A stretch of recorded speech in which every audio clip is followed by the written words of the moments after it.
السلام علیکم، امید ہے سب ویورز خیریت سے ہوں گے۔ میں رخسانہ شاہین ایڈوکیٹ ہوں۔ آج کی ویڈیو جائیداد کی تقسیم اور ذریعہ راضی کی تقسیم سے متعلق ہے۔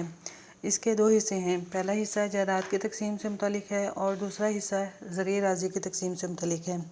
ان کی تفصیل جاننے کے لیے آپ کو میری یہ ویڈیو شروع سے آخر تک ضرور دیکھنی ہوگی تاکہ آپ کو جائیداد کی تقسیم اور ذریعہ راضی کی تقسیم سے متعلق سمجھ آ جائے۔ اگر آپ میرے چینل پر نئے ہیں تو چینل کو سبسکرائب کریں اور ساتھ بیل آئیکن کو ضرور پریس کریں تاکہ مزید قانونی ٹاپکس پر آنے والی نئی ویڈیوز آپ تک سب سے پہلے پہنچ سکیں۔ جی تو آتے ہیں آج کے ٹاپک کی طرف، suit for partition and application for partition. Viewers, آج کی یہ ویڈیو دو حصوں میں ہے، جائیداد کی تقسیم اور ذریعہ راضی کی تقسیم۔ ہم پہلے جائیداد کی تقسیم پر بات کرتے ہیں۔ جائیداد خواہ سکنی یعنی رہائشی ہو یا کمرشل یعنی دکان یا پلازا وغیرہ، اس کی تقسیم کے لیے اس عدالت سے رجوع کرنا ہوگا جس کی جیورسڈکشن میں وہ جائیداد واقع ہے۔ اب یہ سوال ہے کہ کون عدالت میں جا کر تقسیم جائیداد کا دعویٰ کر سکتا ہے۔ مثال کے طور پر ایک گھر ہے یا دکان ہے جس کے 3 مالکان یعنی اونرز ہیں، تو ان تینوں مالکان میں سے کوئی بھی ایک عدالت میں دعویٰ برائے تقسیم جائیداد دائر کر سکتا ہے۔ یہاں یہ بات بھی قابل ذکر ہے جو میں نے اکثر مقدمات میں دیکھی ہے۔ ایک بندے نے سوچا کہ میرا گھر الگ ہونا چاہیے، میرا اور میرے بیوی بچوں کا گزارا اس گھر میں نہیں ہو سکتا۔ وہ عدالت کا رخ کرتا ہے اور تقسیم کا دعویٰ کرتا ہے۔ عدالت تمام مالکان کو مقدمے کے فیصلے سے قبل ایک موقع دیتی ہے کہ اگر آپ مل بیٹھ کر کوئی فیصلہ کر لیں تو اچھا ہے، لہٰذا اس وقت وہ اپنے حصے کے پیسے لے کر گھر سے الگ ہو جاتا ہے۔ دوسری وجہ یہ ہے کہ 3 لوگوں نے مل کر انویسٹمنٹ کی خاطر ایک مکان خرید لیا اور ان میں سے ایک اس میں رہائش پذیر ہو گیا۔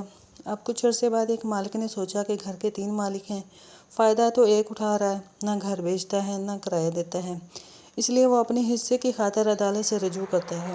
عدالت میں دعویٰ دائر کرنے کے بعد عدالت بقیہ تمام مالکان کو عدالت میں طلب کرتی ہے اور تمام مالکان کو کہتی ہے کہ آپ سب میوچل انڈرسٹینڈنگ سے اس جائیداد کو تقسیم کر لیں۔ اگر ایسا ممکن نہ ہو تو عدالت ایک کمیشن جو کوئی وکیل ہوتا ہے اسے اپنا نمائندہ بنا کر اس جائیداد پر بھیجتی ہے، جس کے ذمہ اس جائیداد کی مکمل تفصیل بتانا ہوتا ہے کہ اس جائیداد میں کیا کیا چیز ہے اور آیا کہ یہ قابل تقسیم بھی ہے یا نہیں۔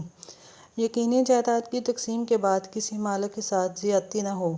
اگر عدالت کمیشن کی رپورٹ آنے کے بعد اس نتیجے پر پہنچتی ہے کہ جائیداد اور ناقابل تقسیم ہے تو ایک بار پھر تمام مالکان کو نجی طور پر تقسیم کا کہتی ہے، اور اگر مالکان کسی نتیجے پر نہیں پہنچتے تو عدالت اس متعلقہ جائیداد کو کھرکی کر کے اسے فروخت کرنے کا حکم دیتی ہے۔ اس فروختگی کے بعد جو رقم حاصل ہوتی ہے اسے تمام مالکان میں برابر تقسیم کر دیتی ہے۔ جی ویورز، تو آپ آتے ہیں اس کے دوسرے حصے کی طرف یعنی ذریعہ راضی کی تقسیم کا طریقہ۔ جیسے کہ پہلے حصے میں بتا چکی ہوں کہ جائیداد کی تقسیم کے لیے سول عدالت میں جائیں گے، لیکن ذریعہ راضی کی تقسیم کے لیے ریونیو اتھارٹی کی طرف رجوع کریں گے۔ اس کے سول عدالت میں کیس دائر نہیں کر سکتے۔ 2019 CLC 1343 اس کے بارے میں کیس لا ہے۔ اس میں ذریعہ راضی کی تقسیم کے بارے میں آپ کے سب شک و شبہات کلیئر ہو جائیں گے۔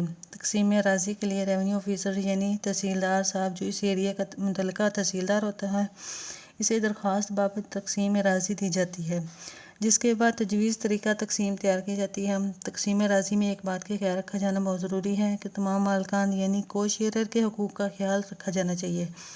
دیہات میں عموماً سڑک کے ساتھ جو رقبہ یا راضی لگتی ہے اس کی قیمت پیچھے والی راضی سے زیادہ ہوتی ہے۔ ایسے تقسیم کی صورت میں بقیہ مالکان کے لیے قابل قبول اور کسی صورت قانونی نہیں ہو سکتی جس کے تحت ایک یا 2 مالکان کو مین یعنی سڑک کے ساتھ رقبہ مل جائے اور باقی سب کو پیچھے والی زمین کا۔ ایسی تقسیم میں ایسی چیزوں کی فہرست تیار کی جاتی ہے جن کی تقسیم ممکن نہیں۔ مثال کے طور پر اگر اس رقبے میں سے سڑک گزر رہی ہے تو اس سڑک کی زمین کے تمام مالکان کی زمین میں سے بمطابق حصص منفی کر دیا جائے گا اور بقیہ حصے ان کو تقسیم کر دیے جائیں گے۔